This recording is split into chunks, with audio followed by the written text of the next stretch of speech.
Olá pessoal do primeiro ano, tudo bem? Vamos aqui dar continuidade às nossas aulas de arte. Hoje, dando continuidade ao neoclassicismo, tá ok? Hoje eu vou focar aqui na pintura, sobre alguns autores, principalmente aqui o principal, que é o Jacques-Louis David, tá? Vou focar nele e nas obras dele para a gente trabalhar, porque vocês não podem sair do ensino médio sem ter essa concepção dessa beleza e das características que foi o neoclassicismo e, obviamente, dominar e saber o nome de um grande autor no campo da pintura, tá bom? Que tem as obras mais lindas que eu vou detalhar para vocês algumas delas, tá? Só refrescando a memória de vocês, quem não viu a aula do vídeo sobre o neoclassicismo, que eu fiz uma explanação geral, trabalhei pouca coisa mais aprofundada, reveja ela primeiro, veja ela primeiro para depois vir para essa, tá bom?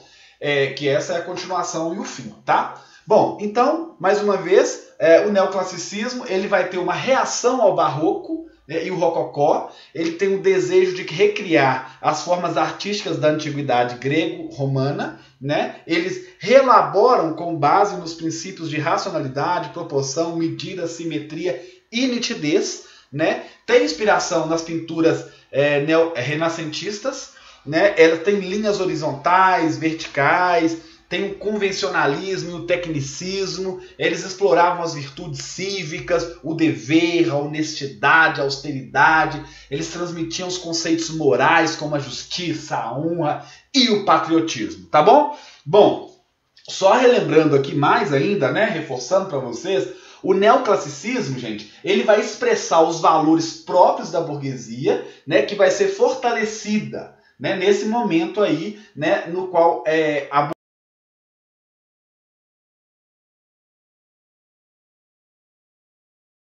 principalmente da Revolução Francesa, que nós vamos estudar na história, que é matéria do segundo ano do ensino médio, tá bom? Bom, por ter se revelado no contexto da Revolução Francesa, o neoclassicismo ele foi ao encontro dos ideais do movimento, do movimento da Revolução Francesa, viu, gente? Demonstrando, então, os principais eventos, como a morte de líderes, uma vez que a arte fazia referência ao passado, passado revolucionário, que eles gostavam de lembrar, Principalmente lembrar de quem? Dos gregos e dos romanos, ok? Bom, assim, gente, nós vamos ter, então, artistas dessa escola, dessa caracterização aí artística conhecida como neoclássicos, Porque eles vão representar a imagem de grandes líderes mortos, Líderes da Revolução Francesa, viu, gente? Sem esquecer isso, Enfim, colocando esses líderes como que eles viveram em tempos heróicos, eles consideravam os acontecimentos dos próprios dias, dos dias que eles viviam, muito digno de atenção, Bom, então vamos passar aqui a entender melhor. Qual que é o grande expoente do neoclassicismo?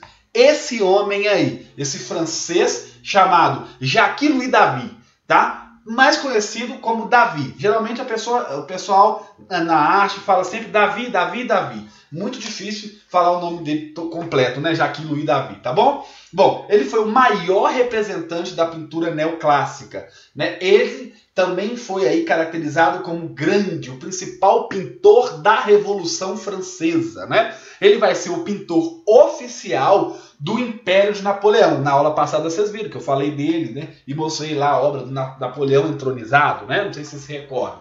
Bom, as obras do Davi, elas expressam um vibrante realismo, fortes emoções. Nós vamos entender aqui, melhor como que foi um pouco das características dessas obras, tá bom? Primeiro, nós temos aí o Juramento dos Horácios, esse quadro aqui.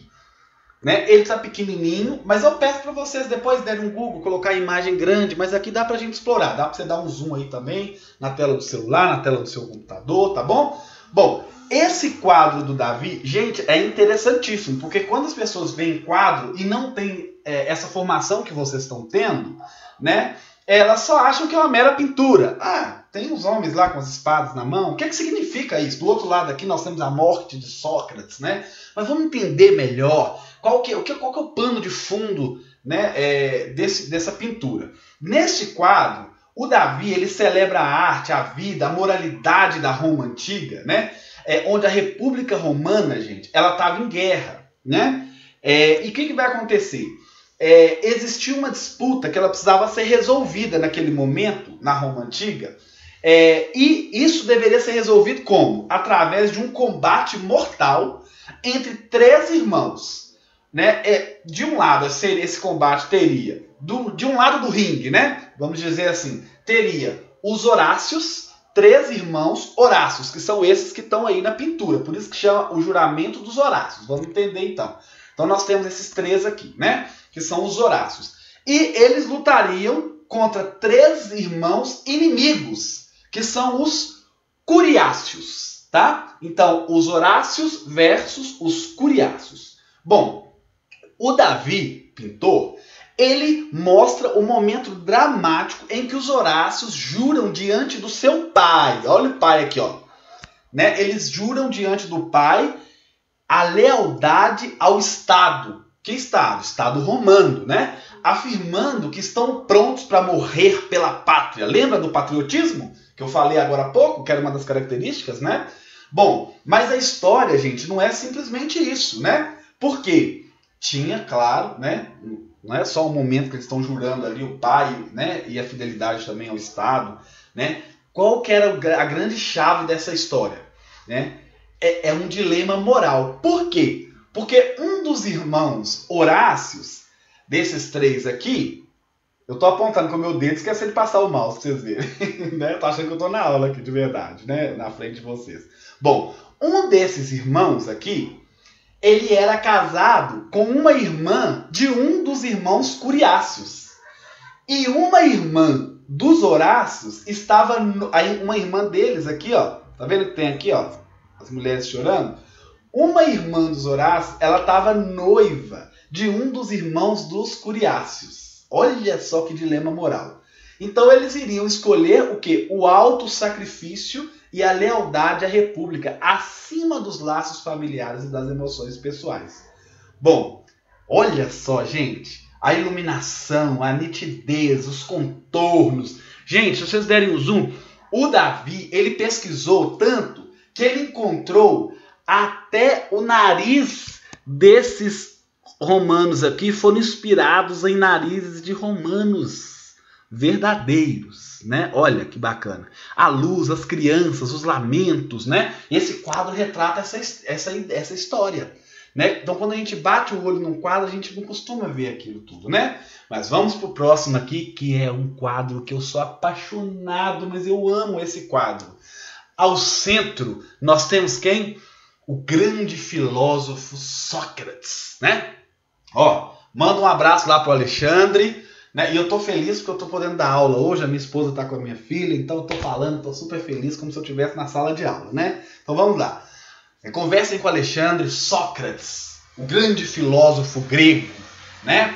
Sócrates, gente, é o filósofo da maiêutica, né? O parto das ideias, né? Sócrates, ele foi condenado à morte, né? E aqui esse homem segura o veneno que ele deveria tomar, né? Que era cicuta.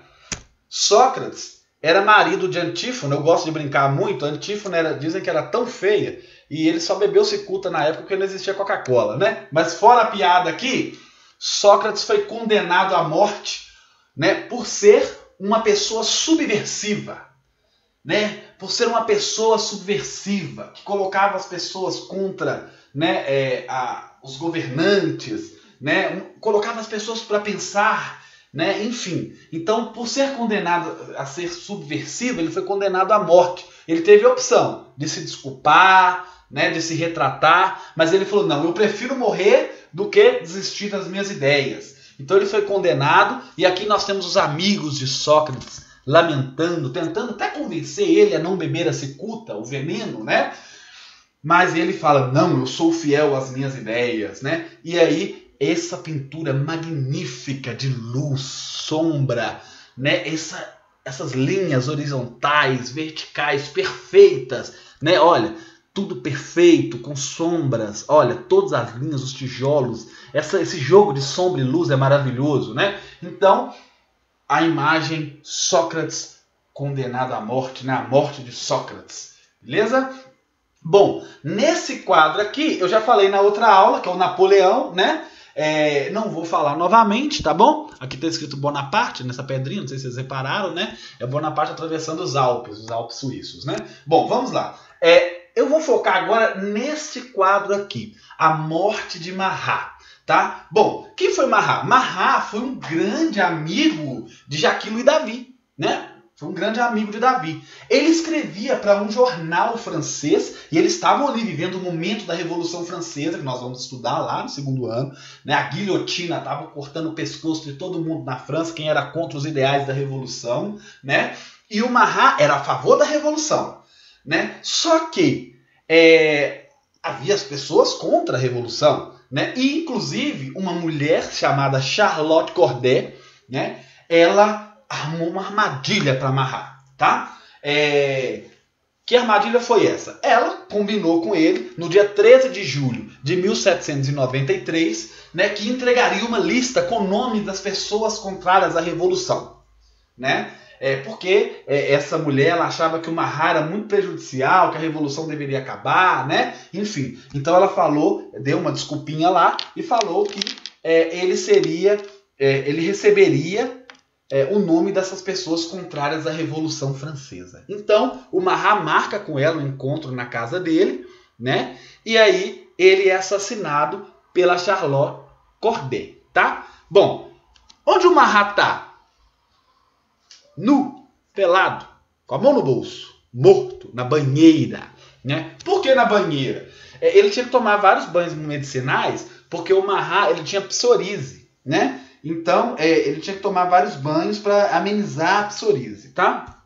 Psoríase, gente, é uma doença, geralmente a pessoa tem, na pele, é uma doença de pele, fica parecendo que tem um machucado sempre, sabe? Parece uma caspa. Eu tenho uma menina que eu conheço que ela tem no cabelo e ela sofre bastante com isso. Então, essa aqui é a história da morte de Marat. Para quem olha assim, vê só um quadro, né? Mas está dentro de uma conjectura histórica, né? Maravilhoso. Gente, eu falei para vocês que essas aulas de arte, elas são um tchan na formação de vocês, né? Elas são aquela pitada de intelectualidade, de uma pitada de rebruscamento, uma fineza. São poucas pessoas que têm acesso a toda essa beleza, essa estrutura de aula que não condiz à arte. Vocês estão sendo privilegiados, podem ter certeza. Bom, aqui nós temos o Rápido das Sabinas, né? Eu só vou pular porque senão vai ficar muito grande, tá? E só para não ficar muito sem falar aqui rapidinho, eu vou trabalhar aqui só mais um, né? Que também é importante, mas não tão importante quanto o Jacques Louis David, que é agora o Jean-Auguste Dominique Ingres. Né? No francês a gente já não fala a última letrinha, tá? Bom, o Ingres, também conhecido como Ingres, ele sofre grande influência do David, né? Que vai ser o seu mestre. A obra do Ingres, ela abrange composições mitológicas e literárias, nus, retratos e paisagens, e ele registra com maestria a fisionomia da classe burguesa de seu tempo, tá? Então aqui a gente tem um retrato de uma personalidade, né? Que vai ser o Louis-François Bertin, né? A banhista, nós retratamos ela, né? Aqui é o nu e aqui as personalidades, né? Uma pitada de heroísmo, né? Olha só. Bom, aqui nós já tratamos também que é o Napoleão entronizado, né? Com seus cetros. Olha que beleza, que pintura maravilhosa, né? Nessa época, né, gente, não tinha máquina fotográfica, né? Então a pintura era algo, né? Trazendo ali próximo da realidade mesmo, de uma foto. Olha que maravilha. Esse jogo me encanta muito, né? E aqui mais uma personalidade, né? Além de Napoleão, claro, muito importante, né? A Marie Clotilde Ney, né? De Foucault. Olha só. Nessa época a beleza ainda era ser um pouco gordinha, tá? Ser magra era ser feio, viu? Bom, então aqui essas pinturas do Ingres, né? E aqui um espanhol muito importante, né? Tem Sombras de Goya, filme vale a pena assistir. No Netflix tem filme sobre Goya também.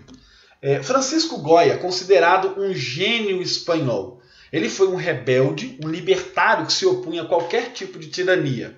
Ele trabalhou temas diversos, desde retratos de personalidades, que é característica do neoclassicismo, até cenas históricas e horrores da guerra. Suas obras expunham a maldade da natureza humana, a futilidade dos modelos e visões fantásticas e sombrias da realidade.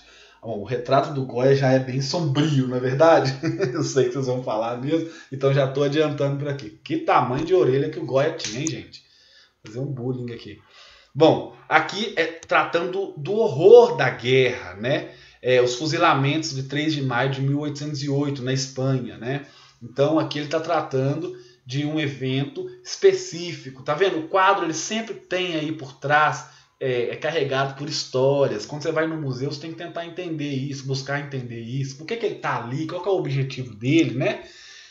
Aqui nós temos a Mágia vestida. E tem até uma piadinha aqui, ó, vamos ver se vocês conhecem. Aí, uma piada, né? Maurício de Souza, né? Que o autor aí da Turma da Mônica. Brincadeira aí, viu, gente?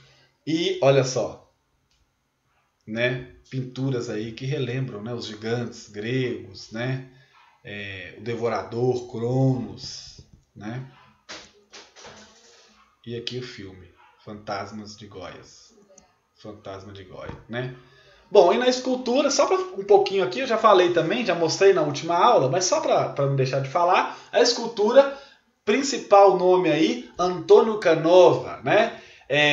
Que buscou também inspiração na antiguidade greco-romana. Se você ver os pilares greco-romanos, as imagens lá, a gente vai perceber, ó, né? São imagens até que a gente viu na última aula, beleza?